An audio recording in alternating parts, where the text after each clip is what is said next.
He's been on the show before. I'm really excited about this. He's a member of Team USA for 3-on-3 basketball for the Olympics coming up here soon. He's also the 2011 Player of the Year in college basketball. It's I don't know if we'll call him good friend, but it's just good to check in with him again. It's Jimmer Fredette. What's up, man? Russillo, it's great to see you again. Yeah, thanks for having me on. I always love coming on. Big fan of the show. Listen to you guys every week. So it's got to have a magic minute at some point. Get Rudy in here. Talk a little bit about it. Yeah, we'll ask you at the end if you like the Franz contract, and you and Yeah. Rudy can discuss that one. Let's go. Okay, I'm uneducated on this. I mean, I knew it was happening. 3-on-3 was named an Olympic sport in 2017. From what I researched today, the U.S. team did not qualify for like the medal round in 2020.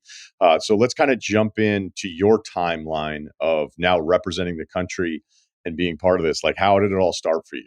Yeah, for sure. So yeah, the first Olympics, the men's USA team didn't even make it to the Olympics. Like it's hard to qualify. The women's team made it. They ended up winning gold, and our whole goal for 2024 Paris was to obviously make it to the Olympics first, and hopefully do really well. But so after the 2021 season, I was in China playing 5-on-5, and it was during COVID. It was a difficult season. Was over there for 7 months, didn't get to see my family and kids. So I came back and was like, you know what, I can't do that again. I don't want to go back over to China and play. I just want to be with the kids. And so I took some time off. I took like 6 months off of basketball, and I wasn't playing. And I ended up going to play in the TBT tournament in the summer. And at that point, I played pretty well. So the 3-on-3 guys, Jay Demings and Ryen Russillo, who are part of the committee, called me up and was like, "Hey, are you going to play 5-on-5 next year? Are you not? Or if you're not, would you be interested in playing 3x3 basketball? We're head of the committee, and we want you to come and try to help us qualify for the Olympics in 2024." And as soon as I heard Olympics, I was intrigued, right? I was like, man, what an opportunity that could be. I'm not playing, but I feel like I'm in good shape, and I could, provide for a team and play good basketball still. So I jumped in with 2 feet, and in 2022, in August or October of 2022, I played my first 3x3 tournament, and then I've been playing ever since. So when you said 6 months without basketball, what's 6 months without basketball really like for you? Like, are you actually not even touching a basketball or getting shots up, or you're talking about competing? Competing, I'm for sure playing still, right? Like I'm staying in shape because I still felt like I was probably going to do something at some point. I just needed kind of like a little bit of a break from it, and I was kind of just waiting for the right opportunity, I would say, and just needed some time off. But for me, I love working out. I'm always going to continue to work out. I just love playing basketball, even if it's just going to the gym by myself. So I stayed in good enough shape, whereas I got a call, I could rev it up pretty quickly and be back into game mode pretty quickly. So was there even a tryout, or was it just understood if they're calling you, if you say yes, you're on the team? No, yeah. So there was a whole process. I mean, they called me because they didn't know if I was going to like it. They didn't know if I was going to be any good at it, that type of thing. They had a hunch, obviously, but I went to kind of like a training camp, USA training camp in 2022 in New York. And we had a bunch of G League guys that were there, and they're all trying to figure out, who's actually going to be a good fit for the sport, who wants to play. Because it's not just, hey, you're going to go to, a city in the US and play and then come home. Like, these tournaments are not in the USA. They're over in Europe. They're over in Asia. They're in the Middle East. They're in Philippines, so you have to travel a lot to get to these tournaments. And, and then you travel from there to another city, and you kind of have like this little circuit. So it's not like, it's super easy travel, and, the accommodations aren't usually amazing, and the courts and the venues aren't always great. There's a lot of things that go into it that are not easy. So they want to see who is actually wanting to play and who can deal with those, kind of conditions sometimes, in order to make sure that they're like, all right, this guy's actually in. So whenever I think about like roster construction and, hey, they traded for this player and they could sign this guy, like, you always hope that all the offense that we want on the floor in a 5-on-5 game, because I think that's where the game is. You just want to put as many offensive guys ideally together, but that they don't overlap in a way that, gets in the way of each other, that it's complementary. You hope to have guys that can score from different positions on the floor. I'd imagine the priority with 3-on-3 is like, that's even heightened, because you really need all the the area is covered. Like it'd be one thing to say, oh, we have three guys that can shoot, but if you don't have somebody that can rebound, so like, how do you Yeah. try to like, what's the theory on the approach of building the perfect 3-on-3 group? Yeah, no, it's definitely different. I mean, you'll see different strategies from different teams.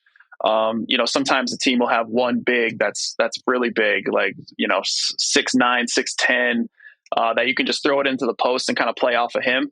They're trying to create a mismatch on that, get someone to switch, like a guy like myself, to switch on to him and then just roll him into post and just try to win by ones, right? Making easy ones. And there's other teams that are constructed more of guard oriented, being that fast paced play, being able to get space and be able to hit twos. And for me, that's kind of, we have a little bit of both. We have a big guy, Crem Maddox, who's about 6'8", who played at Princeton, who's a really good player. Gives us an inside presence, but then we got some guys that can shoot and score from the outside. But so you'll see a mix of everything. But ideally, you want guys on the court that can kind of do a little bit of everything, because you have to. You can't hide in 3-on-3, right? You can't just stand in the corner and not dribble or pass or touch the ball. Everyone touches the ball.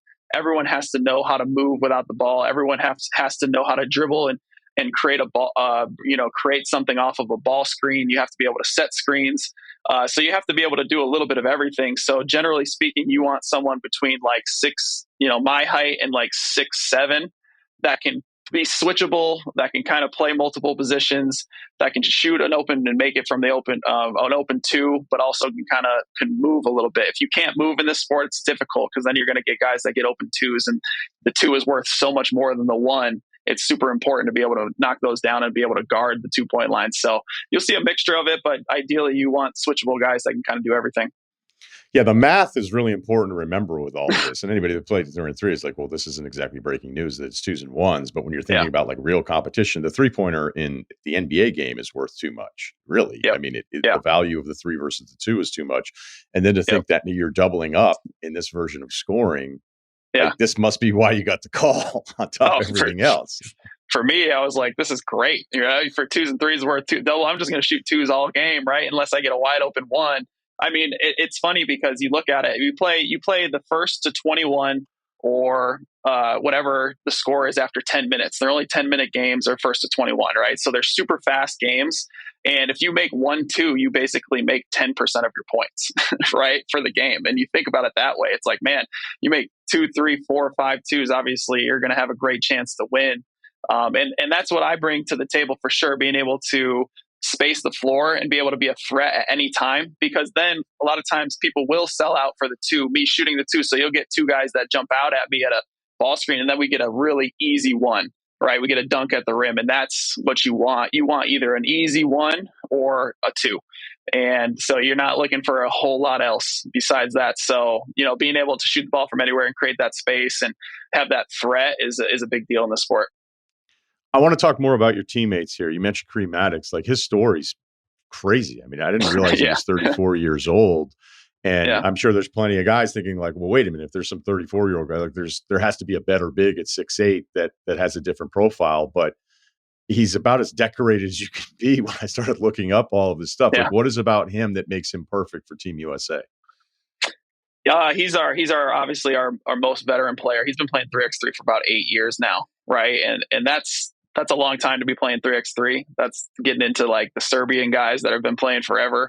He's been playing with all those guys for a long time.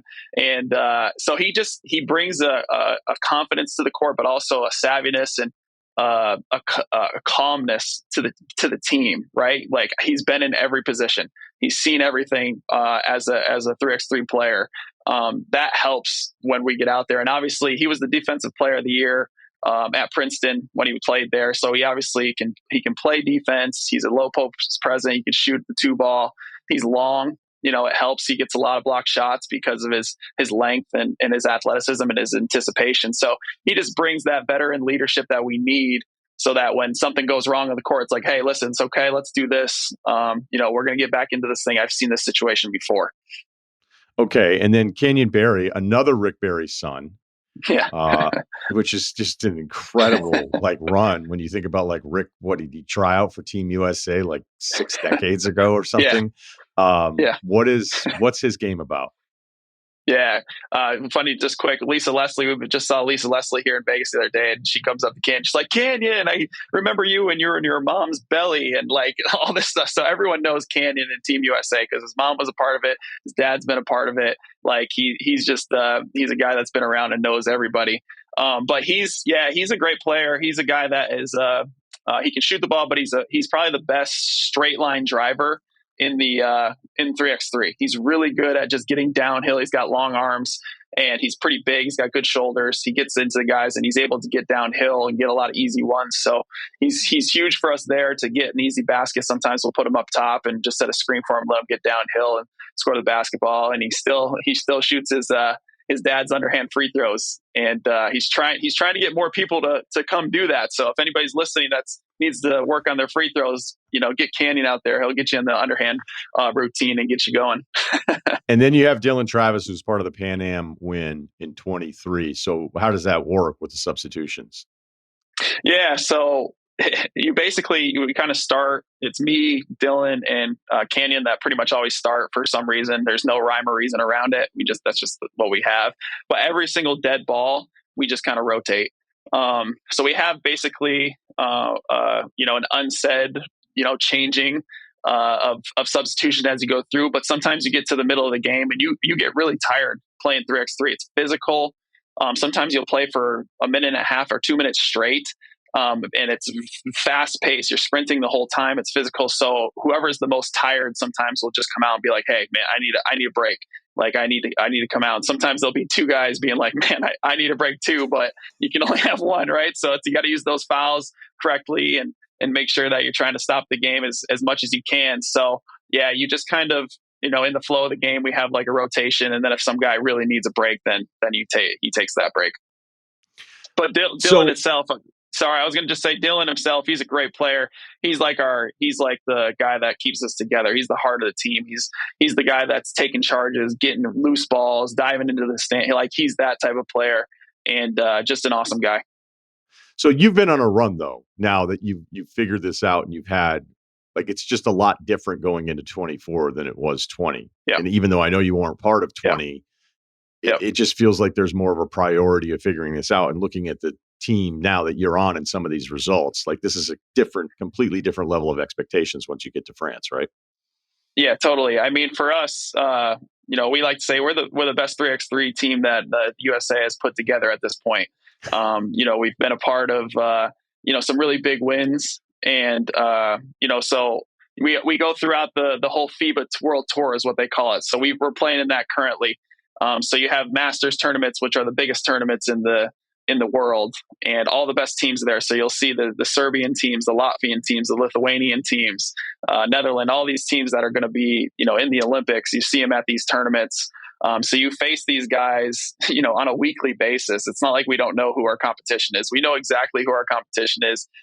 We see them all the time. It's basically like a traveling circus. You just go from one city to the next playing these teams. And so for us, we've been fortunate to be able to win a lot of these Masters tournaments, which has been huge for us, for our confidence, understanding that we're one of the best teams in the world. But anything can happen in 3x3. That's the crazy part about it. It's such a quick game. Anybody could beat anybody on any day. So you just have to be prepared. What's the biggest challenge to Team USA? For us, I would just making sure that we are sticking within our game plan and understanding, play the way that we play. You can get into a matchups battle sometimes in 3x3 where you're worrying about your opponent too much, what they do and the things that they do really well. And for us, that's not the formula for winning. For us, it's to make sure that we are playing the way that we play and make them adjust. And I think you have to really think that way when you're playing this game, because if we play the way that we play, make them adjust, now we're in our comfort zone and playing our best basketball. So we have to make sure we continue to think about that and focus in on how we get better and how we can win these basketball games instead of worrying about the opponents. So I did a bad job in asking the question, the structure and the way I did, or you're just so seasoned that you don't want to name somebody else. So I probably should have stated like who is the biggest challenge, but I don't know if you want to Oh say yeah. like Oh anyone. yeah, yeah. No, Well, yeah, that's are for you sure. worried about like discrediting a team? Is like Jimmer didn't even mention us. So is there another guy? Is there one guy? Is there one style of play of like, hey, look, this is the one that we know we're going to have to go up against? Yeah, I mean, there all the 8 teams are actually all pretty good. Um, Serbia is the number 1 team in the world right now. So we're number 2. Serbia is number 1. So they're always the team that we're trying to catch, and everyone's trying to catch. They won the World Cup last year. They beat us in the final in the World Cup last year. They won the Euro Cup this year. So they're the standard in 3x3 basketball. So yeah, that they're obviously a team that we're trying to beat. Latvia was a team that won the Olympics last time, and they're bringing back, the majority of their guys, and they're really good. And the Netherlands are actually really good. Netherlands has some guys that have come in and play, and they're super physical. They just know how to play. So I would say us 4 are probably the top 4. And then, but everybody else, Lithuania is also really good. They got a big guy that can really play. And France will have the home court advantage, so they're gonna come out fired up and ready to go. I probably shouldn't like assume anything considering like we've all seen you play. We know you're a guard. But I always think about like basketball and how like the things that you work on in different settings and how that Yeah. applies to like a real game. Um, like whenever I see off-season workout videos of big guys, I think they're the most pointless things ever because it's like all Working of on their these things bag, you, working on their yeah, bag. like okay, cool. Let me know when you're going to ISO in an NBA game because it's going to happen Yep. 0 times. Yep. Um, and what can happen is somebody's handle once they get labeled kind of a floor spacer, Yeah. where it's like you're not going to initiate the way that you did before, and you can work on your game, but then it's like, all right, but if I'm not doing this in a game, then you start to lose your comfort level with Yep. these things you've either never developed. Because I don't know if you don't have a handle by the time you're like 17 or 18, maybe even younger, maybe 15 or 16, I don't know that you find a way to discover it all over again. So do you find when you're playing threes that there's elements? I mean, granted, we could talk transition because it's just not an option, but Right. that anything that happens where you feel like, okay, I don't want to lose this part of my game because this is just a different approach and there's just Yeah. more specific things that I have to prioritize to win in threes as opposed to the goals that you've had your entire life of playing either in the NBA or internationally. Yeah, for sure. It's interesting because when you play 3x3, you're playing on a completely different surface than you've ever played on before, right? So it's like this rubberized court. It's a really nice sport court, right? So you're not playing on hardwood or anything. So when you're out there, the court has a lot of dead spots. The ball doesn't dribble exactly the way that you want it to dribble. So that's the biggest thing for me is my ball handling. Like make sure like in 5-on-5, I can make a couple of consecutive moves and then be able to go up and get into my shot on a one-on-one situation. Whereas here, it's not really like that. It's way more physical. They let people hand check a lot more. So it's not like you're just sitting out there, between the legs 2 times, crossover into a step back shot. It's more of, hey, I catch the ball, I'm making one hard move, and then I'm stepping back or I'm crossing over and going because the ball just won't stay with you like the way that you want it to on a 5-on-5 court. So for me, just making sure that I keep my ball handling tight and good when I can actually dribble on an actual 5-on-5 court, but then also practicing not doing those moves and being able to be way more efficient in my movement, so that when I get out onto the real court, I feel that same way and I'm able to get those shots off on a quick move or 2 and then get into my shot. So something like that's a little bit different where, I generally would do a little bit more ball handling in my workouts, to get off my shot off. But now I'm not as much because it's just not realistic when I get into the game. Give me who you think would be the best 3-on-3 team with current NBA players. Oh yeah, that's a great question. I mean, there's always the usual suspects that are great, but I'm looking for guys that are definitely like bigger wings that can do everything, right? So I think a guy like Jason Tatum would be really good at this, because he could shoot the ball. He can create his own shot, but he also like cares about defense and he plays hard. He's got good length and he can kind of do a little bit of everything. So a guy like that would be really good. Drew Holiday would be amazing as well. The Boston backcourt basically, because they're just so malleable, right? They can just do everything. They switch on defense. They can play post defense. They can come off a ball screen and shoot it and score. I think a guy like obviously Kevin Durant would be absolutely perfect for the sport. His length and him being able to shoot the basketball the way that he can.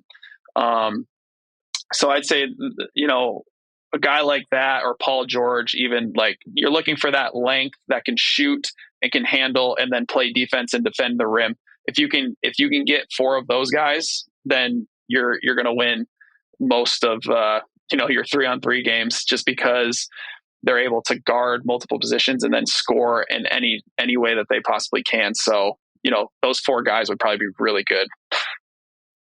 Sounds like you said no Giannis. Yeah, Giannis. I mean, obviously, Jokic would be amazing, right? Like it's hard to be like, you know what, these 4. Yeah, like you didn't mention Steph, and I'm thinking, well, because Steph's going to get picked on defensively, you're going to give up all the other stuff that you get from him. But you're right, like the big switchable wings might be it. So I'm just messing with you a little bit. No, I know. It's like making your top 5, right? Your top 5 NBA players. Like there's so many good guys out there. It's hard. It's like objective of how you try to figure out, all right, who's actually the best top 5 or the best top 10. You always have like a few guys where you're like, oh yeah, I probably should have put that guy on it, right? So it's you also might have been going with the American theme too, so I'm probably not. Oh, that's well, that's true. I was thinking Americans, but you saw Jokic play 3x3 in that little video that was going around recently. He was playing against some of his friends. They were saying putting work in. He was kind of shooting one-handed runners from everywhere. So he plays it. Jokic should be my first pick in any form of basketball. Yeah, 100%. So I know, 100%. Except for true. Ones. He might just get too bored with ones because there'd be nobody to pass to, and he would just lose, so he could go do something else. When you think about 5s, there's just, especially in like an NBA game, there's just all these actions. Like the best offense is like, okay, this is the first thing, this is the second thing, but it really was about the third thing. And clearly it doesn't happen every single possession. I mean, there's probably still too much high pick and roll, but with I don't know if it's the extra floor space or just the lack of the extra defenders or the priority of how a team wants to defend you. I imagine there's a little bit more simplicity with it, though, that like if you can get clear on a high screen, then that's going to be the best option. Like there just shouldn't be anything else. So do we see that with like quicker possessions where you're making the decision that we know this is the best shot that we're going to get here, so we don't need to keep running through all these different actions with only 3 different guys out there? Yeah, totally. It's a mixture of both, right? And I think so. If I can get an open shot, I'm shooting it, right? And as the same thing with my teammates. Like if the best shot that we get is I get a rebound and I dribble it out right behind the 2-point line and shoot it right away because I'm open, that's the best shot we're going to get, right? So you have to be prepared and ready to shoot the ball at any time. And whoever has the first best shot, like a lot of times in 5-on-5, it's like, take a good, have a good shot and make it a great shot, right? Like you always hear that saying. 3x3 is not really like that because you might not even get another shot, right? A good shot is perfect. If you can just get a good shot off, that's what you want to do. So you're looking for the best available, quickest shot. Now, every once in a while, you will try to take the full 12 seconds so that maybe you're a little bit tired. So you need to move the ball just a little bit and then do a screen to roll at the end and take a shot with 1-2 seconds left on the shot clock, just because you needed that rest period for a second. But generally speaking, you're getting a lot of dribble outs or pass outs into handoffs, rescreens. And it's funny because you could layer probably 2 to 3, even 4 actions sometimes in that 12 seconds. It's just super quick and it's 2 people together, right? So, and that's one of the things that I had to adjust with because they run more stuff than you think. And then all of a sudden they'll just be slipping to the basket for a layup. And you're like, what just happened? I've never seen a play like that before in 5-on-5. It happens so quickly. So you'll see there's some different actions that people run that, you don't generally see in 5-on-5 that, will get you going.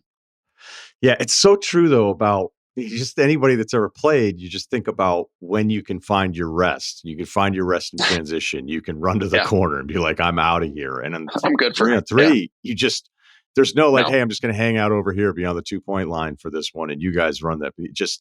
There's no nope. hiding. And I actually, I can't wait. I can't wait to watch it. Last Yeah. time we talked to you, and granted, everybody knows the story, the lottery pick, the BYU records, um, finding your way in the NBA, ending up overseas, lighting up China, becoming a legend over there, and then the Knicks stretch of it, the Phoenix stretch of it. Like, where are you now? I don't know if it's a question of like, are you at basketball peace? But I guess I'll just leave it Yeah. open ended. Like, where are Yeah. you now with what your NBA career and what I should just say where your basketball career Yeah. has gone? Yeah, no, it's been a crazy ride, right? Ever since college, it's been kind of a roller coaster. It's been super up and down, especially in the NBA. And but for me, like I wouldn't change it. It's been be able to create the person that I am today, not necessarily just the basketball player that I am, but the person that I am as well. Going through difficult times and good times can kind of shape who you are, and I feel like I've tried to continue to pursue my passion and my dream the best way that I possibly could. And I feel like myself as a basketball player is kind of solidified. People know who I am. They kind of know what I've done. Most people obviously know me from college or my China days. I do have some Sacramento fans out there that still are super loyal and appreciate myself and the family and everything as well because that's where I was drafted to. But I feel like for me, I've left an imprint on the game of basketball, and I feel like that's all I could ask for. So I'm 100% at peace with what I've been fortunate to be able to do, and it's been able to take me all over the world to see amazing places and experience some really cool cultures and meet a lot of different people and do some great things. So I'm definitely at peace with how things have gone. Obviously, I got one more thing here that I want to do here in the next couple of weeks, which is pretty crazy. One of the coolest things that I'll ever do as a basketball player and as an athlete in general. But I feel like my legacy has been solidified at this point, and whatever happens now, it's just icing on the cake. In 19, when you checked into the game against Utah, when you were with the Suns, and the arena Yeah. goes crazy, huge standing ovation. I know the easy answer is, well, yeah, of course, it was awesome. Like it was everybody Yeah. there that appreciated me. But was there any downside to that moment? Downside, it's hard to say. I mean, I would That's not say the right basically, word. I'm just yeah, trying to like I watched you check I in and I get it. watched the clip again this morning I and I was looking at you and you were kind of like, okay, this is great. But you're still hoping to get like a second 10-day. And Well, that's the I, thing. It's almost like I appreciate them, right? I appreciate the fans and I love it, but it's almost like an embarrassment's a different word, but almost like, man, I feel like it's almost I don't want to feel like a show pony or like go out there and just be someone who, they're screaming and yelling because of my past of what I did before.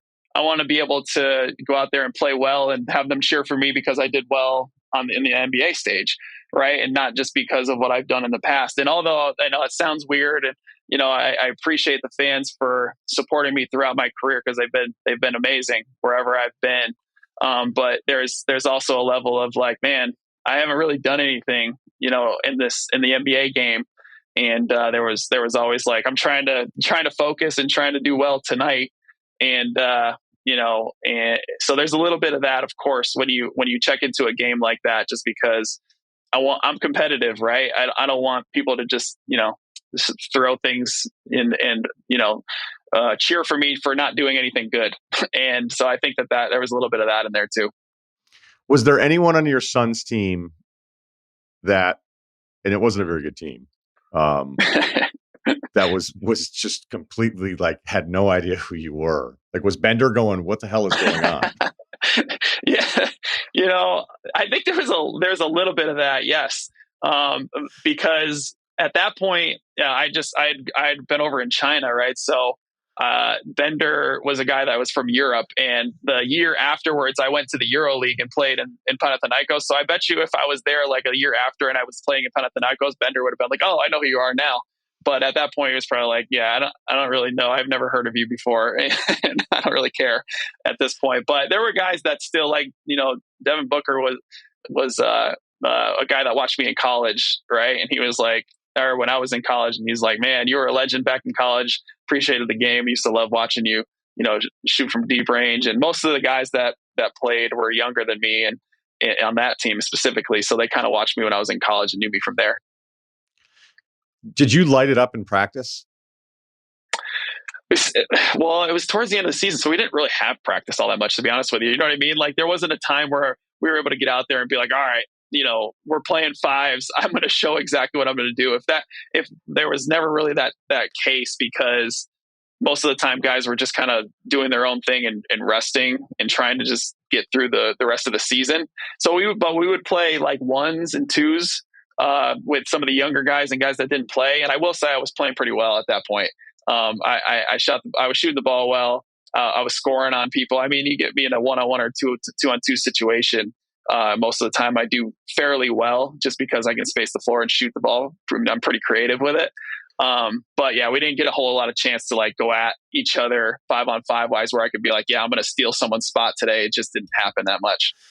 Right. Cause I'm trying to think about, like, I'm not pretending like I know you, but we've had you Yeah. on, and, when you're taken, and I don't want to repeat too much of what we did before, but I don't even remember the entire interview, but I just think about somebody like you. Okay. And you have this decorated career, and then you have all the pressure of being a lottery pick, and it's not working out right away. And then it's like, oh, then there just becomes, because you're on the radar in a way that you're going to be Yeah. criticized.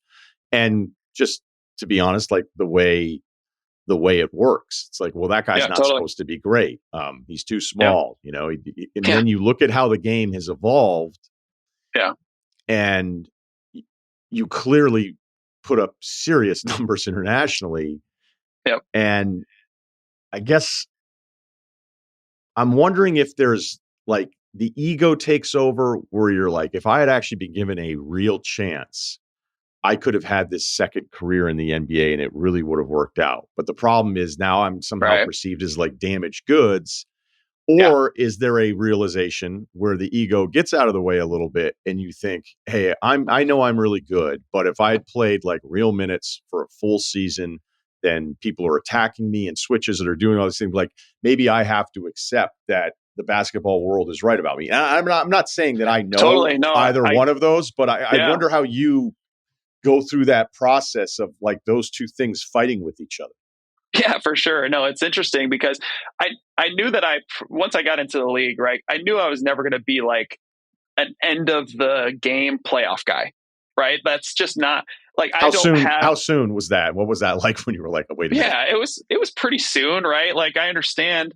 I just don't have the build and athleticism to just be like, "Yeah, I'm just going to guard this guy right now and lock him up," right? There, that you're going to get hunted. That's just the way that it works. Specifically in a playoff game. But that being said, I am a guy that could come in and be a heat check guy for 5 minutes. You know what I mean? Where they throw you in, they're like, "Oh, let's see what he has," and then all of a sudden, if I hit two in a row, I could flip a game where all of a sudden I, make a few shots, the energy in the building changes a little bit, and then I get taken out of the game, right? And then I let the other guys close it. So I felt like that would have been my ideal role, where it's like, coming off the bench, where all of a sudden, I could change a game, and if I'm flowing a little bit, especially in the regular season, if I'm flowing and playing well, you can keep me in there for longer, and be able to do that. But I understood what the situation was. But what the one thing that I can do is I can score at an elite level, and I can shoot at an elite level. So if I was, given that opportunity on a consistent, nice basis to be able to go out there off the bench to be able to do that, I felt like I could have produced, just fine, and been one of the guys that was kind of like a heat check guy that comes in and could really score the basketball and flip a few games that way. And I did that sometimes in the NBA, but I didn't do it, consistently enough. But that's kind of how I thought about it. But my ego got out of the way, once I got older, once I went to China, my ego was out of the way. I was like, I'm either going to get a shot or not, and whatever happens, happens. And I'm cool with it. It's just if I did get a shot, I was prepared. Let's just put it that way. So you don't watch Sam Merrill and go, I could have done that. Sam's my guy, man. Utah State guy.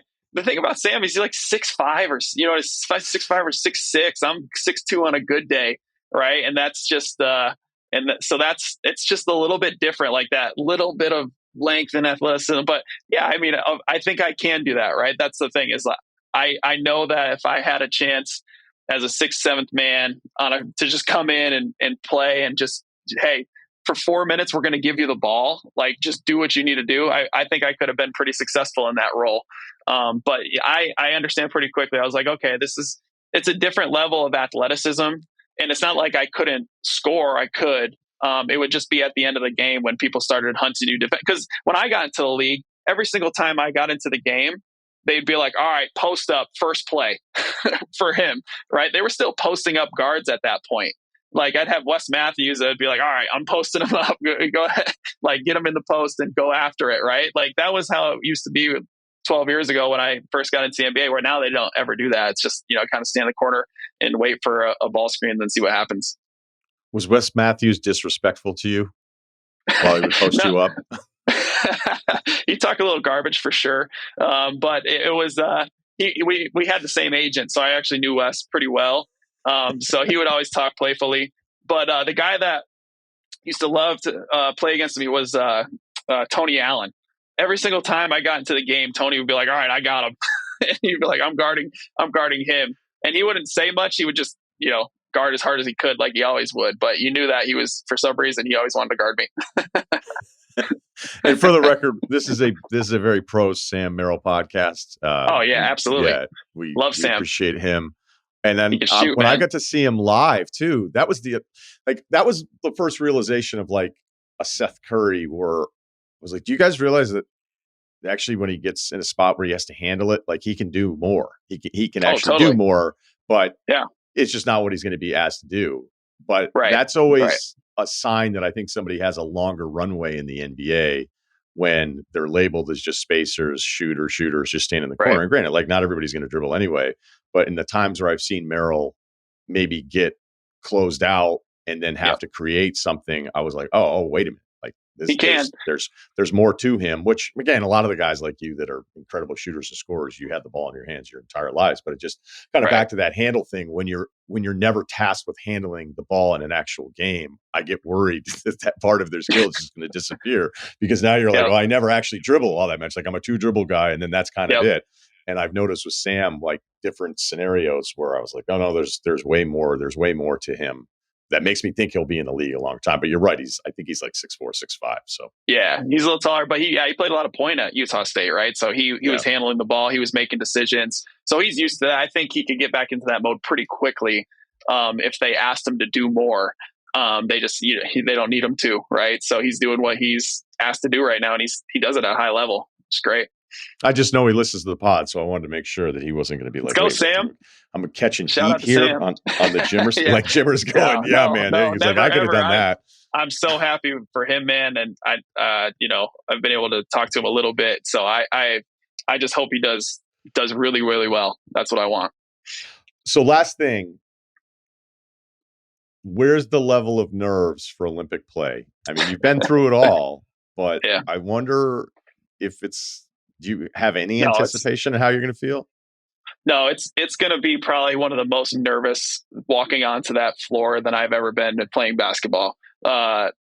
One because it's the Olympics, right? It's the biggest stage. There's like 2 billion people that watch the Olympics, right? So it's not like it's hidden out there. It's gonna be on NBC. People are gonna see it. So we understand that it's one of the bigger stadiums we play in. They have a really great setup out there in Paris. But also it's because of the anticipation of anything can happen in a 3x3 game.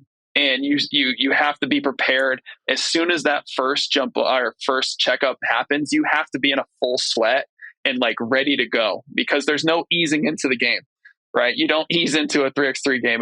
You could be down 5-0 if you ease into the game, and then the game's pretty much over, right? So that anticipation of like not knowing what's going to happen and not knowing if the other team's going to make two bank twos from the corner, like crazy shots that could happen, that have happened to us before, not knowing what is going to happen, and makes it even more nerve wracking, because it's like going in for the 100-meter dash, right?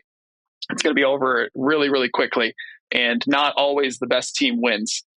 So you can prepare as much as you can and be ready, but you're just still nervous once you get out there. But once that ball does check up, those nerves go, but it's the anticipation that's the most difficult part. So I know I have to try to manage that and try to harness it to make sure that it's good energy when I get out onto the floor, and try to get a nice sweat and a burn before you get out there, so you don't catch that second wind pretty quickly.